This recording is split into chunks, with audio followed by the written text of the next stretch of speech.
This is the LumaFlex Face Pro Light Therapy Mask. It's by a company called Project E Beauty. And to be honest, it's actually a really good mask. Now, I test red light therapy masks. What I'll do is at the end of this video, I'll reveal the score and also compare it to its competitors because, yeah, as you know, there are a lot of red light therapy masks on the market. I'm affiliated with some of the companies mentioned in this video, and I will earn a commission if you buy through my links or discount codes. Products were provided to me free of charge, and all opinions are my own. This is not medical advice. Okay, round one, let's start with comfort and usability. Now, there is a lot going for this mask. It is easy to put on, it is very comfortable, it stays in place. I can talk and breathe without any restrictions, which is rare when it comes to these flexible masks. Speaking of flexible, you can fold it up. It is good for travel and it's not going to break. And it has good skin contact in most areas of the face. It's only lacking up around the forehead and down by the chin. If I were to be picky, and I guess I have to because that is my job, the nose placement does seem a little bit off. My wife noticed this as well. The cutout needed to be a little bit higher.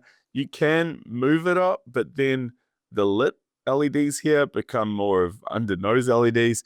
And if you do move it up, it sort of irritates the ears a little bit. So I have to move it down, and anyway, it's nothing major. The other thing is the strap is built into the mask, which I really like, but I feel like these straps are just too long. It still works, but some people with a small head may have issues. Also, you can't adjust the strap, so it's one size fits all. Still though, I'm giving it a score of 13 out of 15 for fit. For operation, honestly, it's amazing. It's a controller with two big tactile buttons, one for powering it on and one for changing the modes. You charge it using USB-C, and there's actually two ports up there, so if you do get the neck add-on, you can run both of them using the one controller. There are some LEDs that light up and show you the time left remaining, which is nice, and there are various modes allowing you to run red light on its own, red with near infrared and no blue, or red with blue light. So for those of you worried about blue or near infrared, you can opt out. The manual was okay, but it was missing a bit of extra information about light therapy. I guess the big turnoff for this category is that it's corded,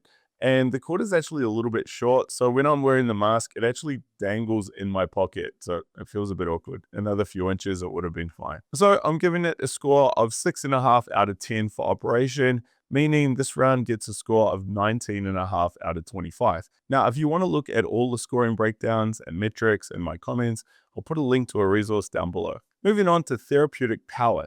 First up, let's look at the wavelengths that are included in this mask. Now, over at the Project E website, they state that there are 5 wavelengths using 8 different combination modes. I like how they've done this, and when you scroll down a little bit more, you'll see that they give breakdowns of each mode, and they'll show how purple mode, for instance, is actually 460 nanometer blue light with 630 nanometer red light, because a lot of other companies out there will just say it has a purple wavelength, but it doesn't. It simply uses red and blue, and to our eye, we see purple. Now, I used my spectrometer to see exactly what is happening, and yeah, I find that there is 463 nanometer blue light, there's 520 nanometer green light, there's 630 nanometer red light, 850 nanometer near infrared light, and the company states that it's also using 1070 nanometer near infrared light.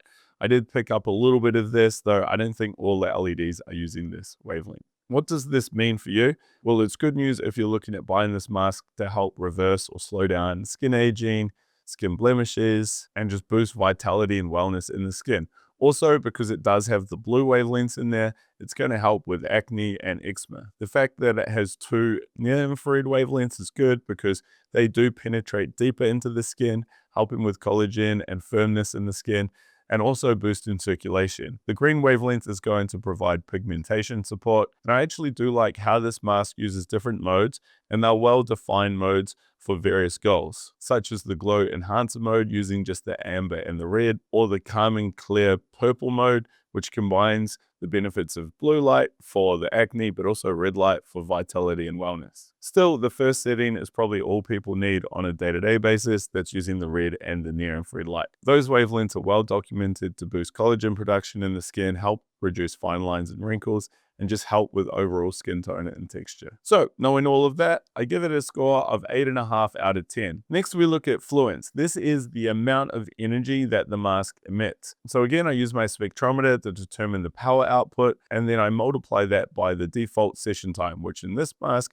is 3 minutes. Now on screen, you can see a chart showing what we believe to be the optimal amount of energy required for these skin benefits. I'll put links to all the resources and studies that we use to come up with this chart down below, but the sweet spot is about 5 to 9 joules over centimeter squared. Now, the LumaLux Face Pro comes out with a figure of 3.8 joules over centimeter squared. Slightly less than optimal, but still a really good dose. Now remember, this is calculated using the default 3-minute runtime.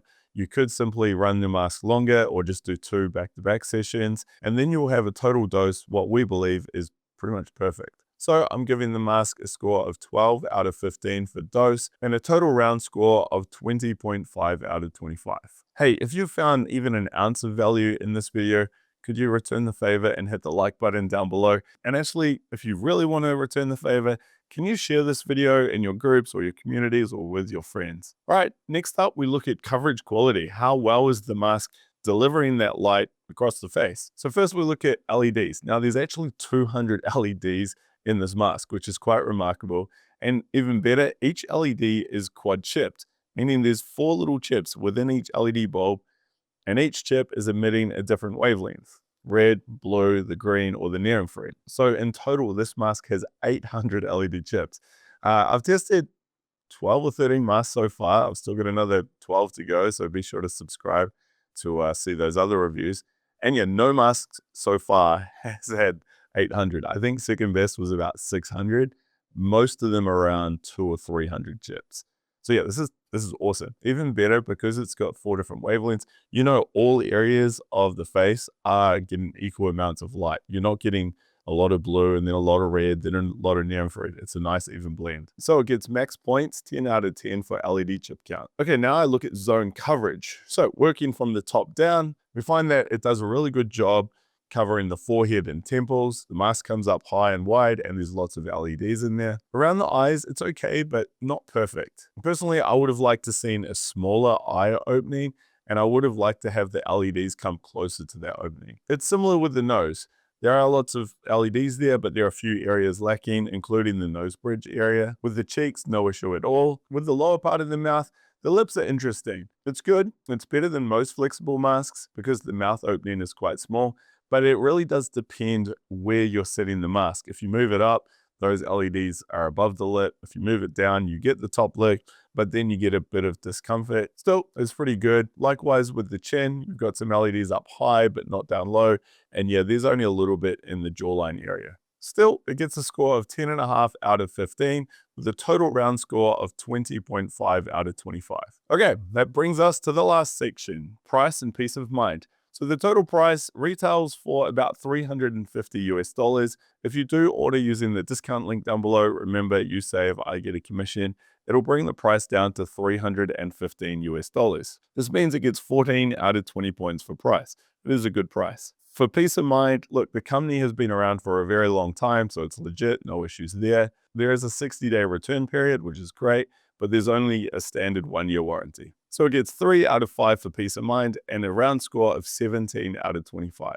Okay, so let's combine the scores and we get a total of 77.5 out of 100. This is a really, really good score, and it's because it's a really good mask. You see it packs in 5 really good scientifically proven wavelengths. The power output on these wavelengths is great. The amount of LEDs and the LED chips in this mask is second to none. And the operation, ease of use, comfort, all of these things lead to a really good score. And the cherry on the top is the price point is really, really attractive. Looking at the downsides, there could be some improvements with the fit and where those LEDs are placed for optimal coverage quality. The treatment time could be a little bit longer, and hey, it would be great if the company extended that warranty. Still, for those of you wondering, hey look, is it going to work? Well look, it's got all the clinically proven wavelengths, and it's putting out enough power that you should expect to see improvements with fine lines, wrinkles, firmer skin, less blemishes, all the things you want from a light therapy mask. So is it worth it? Well, to be honest, at $315, it is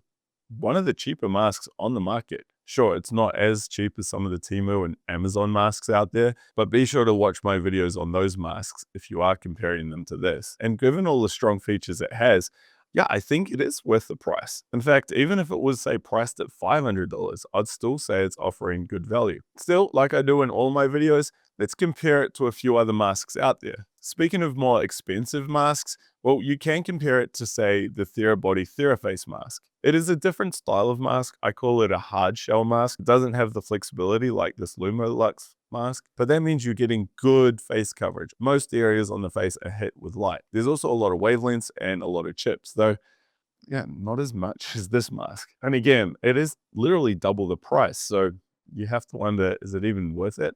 Probably not. Now, if you want a mask that's even more comfortable and easier to use, you could look at the Cure mask because that scored really well in that category. And it also has 5 wavelengths. A lot of people do rate this mask, but the downside is that you're only getting 160 LED chips. Again, it's not a flexible mask, but hey, it could be worth adding to your short list, especially because it is a similar price point. Now, another mask to consider is even cheaper than the LumaLux mask, and that's the Nanoleaf mask. You can get that for $250 US, so it saves you about $60. It's only got half the amount of LEDs, 430, which is still a really good number, and it doesn't quite have as many wavelengths. But still, it scored really well in my reviews, so if you are super tight on the budget, I'd highly recommend checking that one out. As always though, if you've got any questions, leave them below. I also recommend checking out my red light therapy buyer's guide, or just check out one of my other videos. I hopefully will see you in the next one.